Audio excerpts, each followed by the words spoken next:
And the reason that I love this test so much is the way to get better at this test is a few really simple practices, one of which I'm doing right now, which is sitting on the floor. Now, you'll appreciate this because you come from a culture where people sit on the floor and as a matter of course, but in cultures where people sit on the ground, sleep on the ground, use the bathroom on the ground, there is significantly fewer orthopedic problems. There are way fewer hip replacements, way fewer incidences of lower back pain. Just generally, folks who sit on the ground a lot have way fewer orthopedic problems. And it turns out sitting on the ground is one of the best ways that we know to get better at the sit and rise test. First of all, in order to sit on the ground, you have to do the test, meaning you need to lower yourself to the ground. And at some point, you need to get back up off the ground. So our recommendation is for people to endeavor to sit on the ground for 30 minutes a day. And the reason that this is so simple to implement into your busy life is that we know the data shows that the average American is watching 3 hours of television a day. And that's, by the way, apart from your smartphone use. That's like watching Netflix or whatever you're doing at night after you get home from work. So we recommend that you add in 30 minutes of floor sitting during that. I mean, more is better. You know, if you're going to watch 3 hours of TV and can do the whole thing sitting on the floor, great. The other great place that you can slot this in if you're not a TV watcher is many of us are lucky enough to be able to work from home. So, you know, I'm taking this podcast right now sitting on the floor in front of my couch. My laptop is up on the coffee table. And what's great is that, you know, we're talking for an hour, hour and a half, and I'm getting an hour and a half of hip mobility work that's really sort of passive. And the reason that it works so well is that, you know, partly because we've all gotten out of the habit of sitting on the floor, so it's not that comfortable for us in many cases. And so we naturally move positions. We sit crisscross applesauce.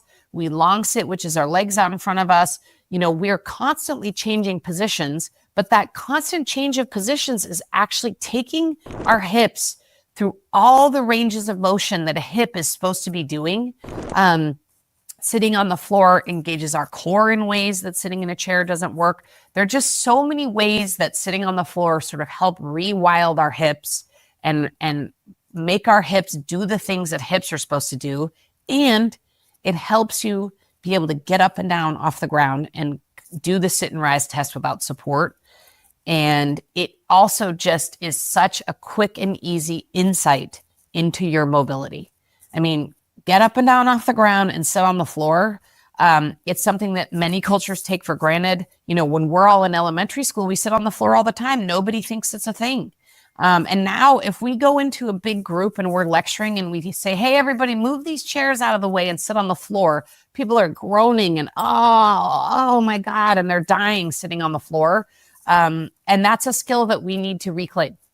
And a really simple way you can work on your mobility without, you know, foam rolling and doing a bunch of boring stuff.